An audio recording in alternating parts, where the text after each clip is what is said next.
Hi, welcome to Business Influencers. I'm your host, Chris Salem. Hope everyone is having a great weekend. You found us here at the TALRadio platform, an acronym for Touch a Life Foundation. Here we have many great pieces of content across all types of verticals that you could tap into, and you found us, Business Influencers. We've been around with TALRadio now since its start back in 2021 during COVID, when we finally launched this platform for all of you to tap into content that can best align with you on an individual, team, and organizational level. And we are committed to educating and creating awareness to all types of business professionals how the power of influence can help you individually, as a team, and as an organization to get to the next level, and how you impact the customers, clients that you serve going forward. Today's show is being brought to you today by Alumni Direct. Alumni Direct is a social media community platform dedicated to bringing alumni together from all different generational types and an opportunity to meet new people for the first time. Now, it takes all the noise out of social media, allowing you to come in and generate genuine and authentic relationships with the people you choose to interact with. It is a membership program, so it allows you to take all the noise out that you typically find with other types of social media, and you can now share content that is going to be only relevant to the groups that you're interacting with. So if you'd like some more information about Alumni Direct and how it can be different from other social media platforms without all the noisy notifications, you can now tap in and generate those types of relationships that you choose. Check them out at alumnidirect.com. That's alumnidirect.com. We also encourage our new listeners that are here. You could also follow us on Spotify, Apple, and also video portion on YouTube. So check us out there, YouTube for video, Spotify and Apple for audio, in conjunction with the show that you can access here at the TALRadio.org platform. We got a great show for you today. We're going to be talking about a powerful story that I've actually had the honor of hearing one-on-one with our guest here today. The title of today we're going to be talking about is 17 Seconds, One Decision, A Lifetime of Consequences. And you're going to hear how a powerful personal story, how it can relate to you and how you make your business decisions going forward, especially when it comes to safety. We're going to be here with Scott Bell. Scott Bell is a retired Navy aviator who brings decades of experience from his time in the Navy and in the civilian workforce to enhance the safety culture of organizations. He uses real-world stories to drive home the importance of checklists to help organizations streamline day-to-day operations and become more efficient. And without further ado, we welcome Scott Bell to the show. Scott, how are you doing today? I'm doing great, Chris. How you doing? Great. It is a pleasure to have you here. It's good to see you again since we had connected at a conference in Denver, where I had firsthand got to hear your powerful story. It's just a mind-blowing, and I cannot wait for the audience to hear your story. You know, today's topic is obviously, making how, like, in a short period of time, in your case, 17 seconds, how one decision can impact the consequences of many things that could be important in what you're doing in your life and business. Let's talk about the backstory. Let's get into that particular story. That 17 seconds where you saw your life flash before your eyes, how you handled it. And I don't want to give it away, so I'm going to leave it in your hands to share with our audience. All right. Thanks a lot, Chris. I appreciate you having me today. It's a true honor. And again, great to see you again. I know it's been about 6 weeks, I think, since we were in Denver together. So really good to see you, and appreciate you having me on. The backstory is I was a history instructor at the United States Air Force Academy here in Colorado Springs. And as part of being on the staff, you could sign up for a program called Airmanship 490. And this is one of the country's only pure freefall parachuting programs. So there's a lot of accelerated freefall programs that are out there, but this one, on your first jump, you leave the door by yourself. And kind of one of those bucket list things, that I've always wanted to do. And as an aviator, everybody always says, why would you jump out of a perfectly good airplane? Well, because I had the opportunity to do it. And so I took it. It took me 3 times to get into the program, but finally in 2014, I was able to join. And the training is absolutely incredible. You're trained by 21-year-old men and women who are on the Wings of Blue program at the Air Force Academy, and they're your instructors. So here's this old gray-haired dude going through this program with all these young kids, really having a great time. First jump was amazing. Just falling out of the sky, and you pull your chute, and then you get to fly the chute. And to me, that was more fun than the free fall part of it. Second jump, same day, perfect jump, had a great time. Come back the next day for my third jump, and everything was as normal. The load up was fine, the rig was fine, my safety checks by the jump master were fine, and I leave the aircraft. And 10 seconds of free fall, and as soon as I pulled my chute, an instant later, I knew I was in trouble. I got what was called a horseshoe, and that's when whatever part of your body gets tangled up in the risers, the strings that go up to the chute. And what had happened is I messed up. It's completely my fault. I got head low when I deployed my chute, and so my arm came up and through the risers and was pinned behind my back. And Chris, you've seen the video, so yes, you kind of know what happens. So I'm now in a flat spin on my back, coming down to the ground, and the whole 17 seconds of this is I was in a distress for about 17 seconds. And because my arm was back here, my harness had actually gotten twisted. And so the reserve pull is about right here on your left ribs. Yeah. And because my harness was twisted, my reserve pull was now clear up here on my left shoulder. And so as I'm descending to the ground, I go kind of figure out what's going on. I'm like, okay, I have a horseshoe. I know what my procedures are. So I begin to follow my emergency procedure checklist, which is get disentangled if you can. And if not, cut away the main chute and go with your reserve chute. So obviously I can't get disentangled. So I'm like, well, okay, we're gonna cut the main chute away and hope the reserve comes out just fine. So I go to reach for my reserve, and I'm like, oh crap, it's not there. So I'm looking around, and I notice it out of the corner of my eye up here on my shoulder. So I go to pull, and my hand gets to about right here in the middle of my chest.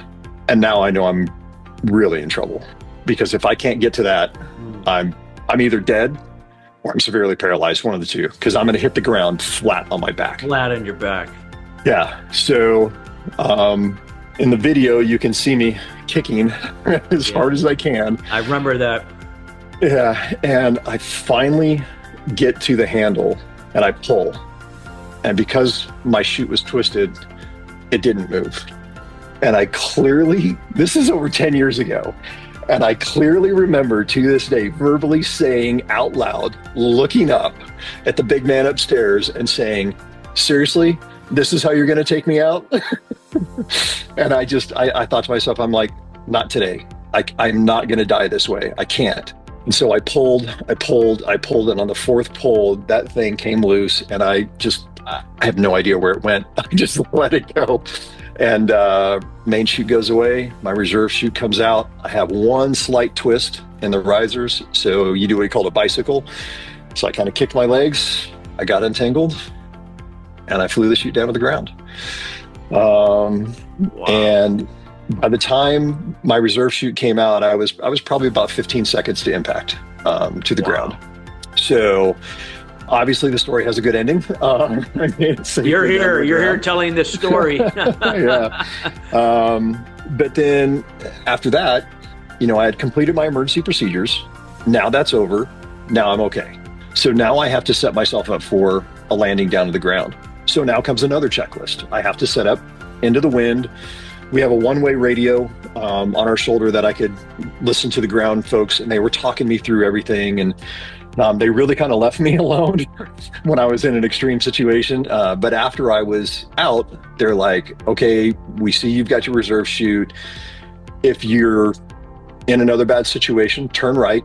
If you're okay, turn left. So I made a nice left-hand turn, and they said, okay, looks like you're good. Go ahead and set yourself up for landing. So I set myself up to the wind, and just nice and calm. And I stood the landing up, which is, again, kind of a unique thing. The reserve chute is a smaller chute, so you're normally coming down a little faster. but I was calm, I was composed, I was in control. I'd gone through my landing checklist. I stood the landing up and I just started rolling up my chute. And there was a Air Force Master Sergeant who was on the ground, who was part of the Wings of Blue team. He is at a full sprint across the field to me. And he gets over to me and he's like, sir, are you okay? And I'm like, yeah, I'm fine. And he's like, you just had a reserve ride. I said, yeah, but I'm here. He's like, good point. Let's pack it up and go. Wow. You were probably, it was like so, I mean, it was probably like, they always say that you feel, some people feel calm, but then like maybe that hits you later, like, oh my God, what just happened? Oh yeah. I could have been dead, and I've had that happen, not in this case what you did, but something that, in a thing where like I was calm, like during the time when I was on the brink of death and then yet I looked, it was like kind of like the stress hit later, like it was an after effect type of thing. Yeah. Yeah. It truly hit me when I got home and saw my wife. Yeah. Yeah. You see your wife, you see kids and just all those emotions. Oh my God. Yeah. I can't imagine. I saw the video, so I know, it was just unbelievable. And now that, it's been over 10 years, and you are, you are known as the guy that about, checklist safety, that experience, that 17 seconds, how that profoundly changed you in terms of how you approach, making decisions or, playing a role in the consequences that you look to obtain in your, in this case, your life and business. You can include both if you like. Yeah. So, as I've kind of looked back on, as I'm beginning to formulate this whole idea of using checklists in the business world, I've really kind of come to this epiphany that we all use checklists. We use checklists every single day of our life. And they may not be written down. They may not have to do with safety. They may not have to do with starting a machine up in an assembly line. It can be as simple as when you get in your car to back it out of the garage or to back out of a parking space, you're going through a checklist. You may not realize it, but you have put on your seatbelt, you put the keys in the ignition, you started the car, you checked to make sure that the surrounding area was clear, you put the car in gear, and you began to move. That is a checklist. And what I have found in some of my research is a lot of companies use checklists, but they don't update them. Equipment changes, policies and procedures change, but they don't update the checklist. So what do employees do? They might make their own. They might make their own, and does it adapt or conform to what, especially when you have strict parameters and regulations and stuff like that with your background? Absolutely. Yeah. Or worse than that, they come up with a workaround. Yeah. And they begin to bypass maybe some safety checks that are put in place specifically to keep them and everybody else around them safe. And, I worked for a company previously where that was my role. I was safety. And part of my job was to make sure that people went home at the end of their shift. Nothing was more important to me than to make sure every single person went home. And when I would talk to them at the NDOC class, I would tell them, so I worked in a helicopter emergency transport service, and I would flat out tell them, that one life that you're going to go get is in no way, shape, or form more important than the 3 lives that are going to get it. And if there's something, if the hair on the back of your neck is standing up, you simply don't go. Because one of the worst things I ever had to do was call the CEO and tell her that we had lost a pilot and a medic. Yeah. And that was horrible. Yeah. And I never wanted to have that happen again. And so I just wanted to make sure that people had the ability to, in the Navy, we called it a safety timeout, right? Something comes on, you call a timeout and you discuss it. You make sure that everything is corrected. And if you're good, then you continue the operations. But if not, you just knock it off. Yeah. It's, the Deepwater Horizon incident a few years ago is a great example of ineffective checklists. Yeah, share that because we want to tie it back that people listening could maybe relate to a life and death situation that you had here, but also where maybe again business decisions where something fell through the cracks because they weren't keeping a checklist or they didn't take the checklist seriously. Yeah. So the Deepwater Horizon incident was an oil and gas platform that had a very catastrophic event on the platform, caused, I don't know the exact amount of gallons of oil that were lost into the ocean, but it was dramatic. And in the investigation that they came out to, it was ineffective checklists. So that, again, one of those examples of the checklists weren't updated. People began to do workarounds. People began to bypass safety checks. The checklists weren't updated. I mean, it checked like every single box. And it's really kind of ironic if you look at it. It's human factors. That's what it comes down to. Humans get in the way of keeping humans safe. And if you look at aviation, 85 to 90% of all aviation accidents are attributed to human factors. Yep. If you look at the gas and oil industry, 80% of all accidents are contributed to human factors. Yeah. And we do it to ourselves. Again, because, maybe as you look at a frontline worker, they just want to get the job done. And because if they don't get the job done, their KPIs are affected, their bonuses are affected. So they have to get the job done. And they might just find a workaround to become more efficient instead of becoming safer. Yes. Which then makes them more efficient as well. We had a line that we used in the Navy when we did what was called a vertical replenishment, which is where we brought our helicopter over some type of cargo. It could have been ammunitions or a crate of eggs. And we would lift it up, take it over to another ship, and we would put it down. And we said, slow is smooth, smooth is fast. And the smoother you were, the faster you could actually move those loads back and forth. And it just became kind of our mantra. And I hear that expression all the time, slow is smooth and smooth is fast. And it's absolutely true. But we never took it to the point where speed came before safety. Yeah. Because we were quite literally parking the helicopter 5 feet over somebody's head. And not only as an aircraft commander am I putting my crew and my aircraft in jeopardy, but could be jeopardizing people that are even part of my air crew. Yeah. So, safety it's part of my DNA. I flew around the fleet for over 14 years and it's just part of who I am. And again, when I'm in a role as safety, there's nothing is more important than people going home to see their families at the end of every shift. Yeah, so true. So true. And again, losing a life is not worth, No. And it's just so important. And sometimes we just take it for granted. We're under the pressure because we have to get things done. We take a shortcut. Sometimes, you might be, overextended, distracted, overtired, and these are the things that oftentimes where these mistakes happen, and unfortunately, sometimes it's costly, and this is where obviously having checklists can really, help at least get that person to say, hey, I'd like to get it done, but if there's certain things that are not aligning up to do this, well, maybe I have to park it, and just let my supervisor know that, this is the reason why. Yeah. Chris, you brought up a great point, right? It's when our teammates are tired and they're at the end of maybe a 12-hour shift, right? Yeah. And they're trying to figure out, hey, what is this procedure? Well, if they've got a checklist, all they do is they go back to it and they kind of go back. And again, in my previous roles, we had helicopter mechanics that would be working by themselves. It was always, depending on the location, normally they were always by themselves.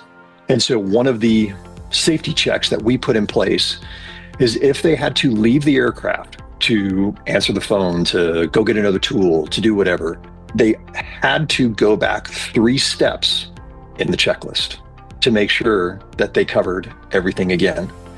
So that maybe they thought, oh, I'm on step 9, when maybe actually they were only on step 6. And so there could have been a couple things, and it could have been related to safety, could have not been, just don't know. But we put a safety check in place that they go back 3 steps and then continue on in that checklist. And that just ensured that the maintenance was always done correctly. So, yeah. Wow. I don't know. There's just something about checklists that I love. I think it's so important. It's so important. If you can, Scott, like what would be like people listening right now, again, they may not be in a role that you have where, you were, oftentimes, it could be a life or death situation sometimes. And especially Sure. when you're talking about helicopters, I have a background in helicopters myself, starting my career in aerospace many years ago with Sikorsky. So I used to be around helicopters quite frequently, not as a pilot, but Yep. as just somebody involved in, making them, with that being said, people don't realize, a helicopter, saves lives, but it's very dangerous, especially if you don't have a checklist and you're not doing certain things that can cause that helicopter to not perform to what it's meant to perform, how it's meant to perform, Sure. and so on. And so with that being said, like if you could relate that back to anything with our audience here when it comes to making, critical decisions, and it could be, and what those consequences can mean in business. And it could be anything you Sure. like, keep it general or anything specific. Yeah, I'll leave it up to you. You're more than welcome to share insights. Well, I think, if you look at business, one of probably not the most expensive, but one that can be very expensive for a company is hiring the wrong person. And so you take HR and you take HR business partners, right?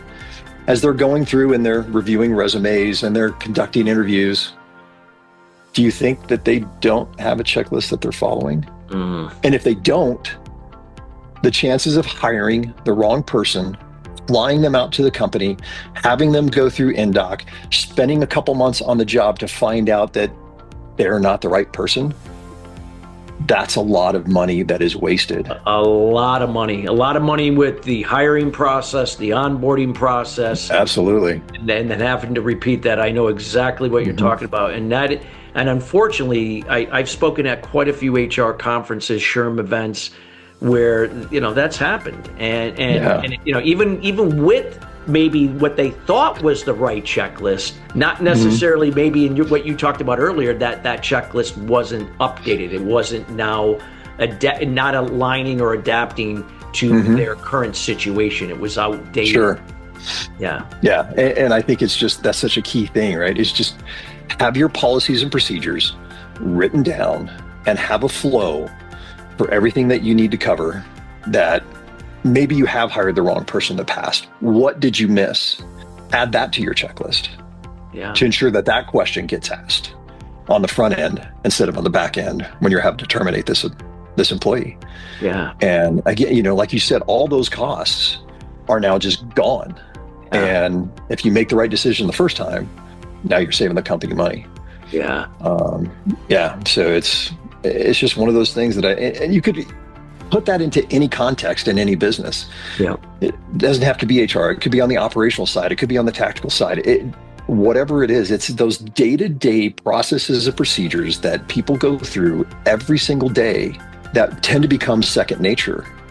Well, what happens if that person is sick that day and somebody has to step into that role?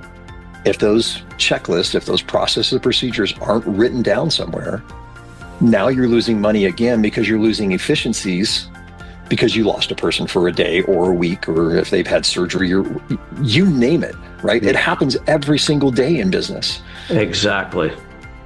This is just powerful information. I wish I had another half an hour to talk to you. We'll have you on another show for sure. Awesome. To continue our conversation, or even, talk on another topic in relation to what you discussed today. I want to leave this next 90 seconds or so to let the audience know, where they can contact you. What are you up to? A little bit about Nighthawk Consult. Anything you want to share with them here. And before we do that, I want to thank you personally, not only myself, but the entire team here at the Touch of Life Foundation, TALRadio, for taking time out of your schedule to be with us here today. Yeah, absolutely, Chris. And again, thanks for having me on. So my website is nighthawkstrategies.com. And I jokingly say that's night with a sword, not a moon. So spelled with a K. And, getting into the professional speaking world and the consulting world and bringing a workshop to an organization that maybe has an issue with their checklist. And if they have them that need to be updated, I can certainly help them walk through that process. I have a model that I have developed that it's a simple 4-step process. And each one of those steps has an outcome. And once those outcomes have been achieved, now you get continuous improvement for the organization, and it continues. I built it on a rotor head because I think helicopters are cool.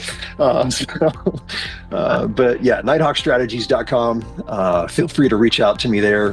My email is scott@nighthawkstrategies.com.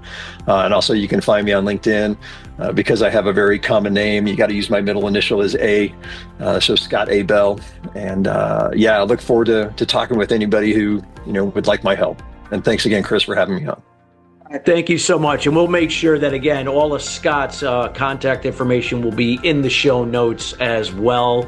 And we encourage you to reach out to Scott on LinkedIn, connect with them, and schedule a time with him. Get to know him. The importance of checklists are just profound. I mean, it can make a big difference in your business and should be part of an overall strategy, both in a proactive way, especially when it comes to safety, but also in other areas as well.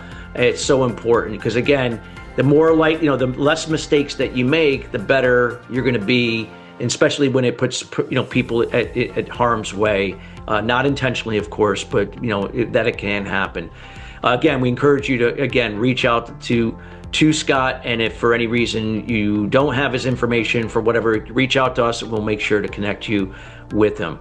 Thank you so much, Scott, again for taking time to be with us. Thanks, Chris. Yeah, appreciate it. And listeners, we want to thank you each and every week joining us here at Business Influencers. Again, we are committed to bringing in subject matter experts like Scott in each and every week to help elevate you and your organization's level of influence to the next level. And it's through influence that we can empower and encourage others to do their part to have better experiences, helping you now to raise the bar in your relationships, in your business through the relationships that you foster. Again, if you would like to see content that we have not covered on the show yet, feel free to reach out to our team here at Chris@ChristopherSalem.com. We'd be more than happy to evaluate and to seek for an expert for a future show. Till then, everybody, have a great rest of your week, and we'll see you next week at the same time. Take care.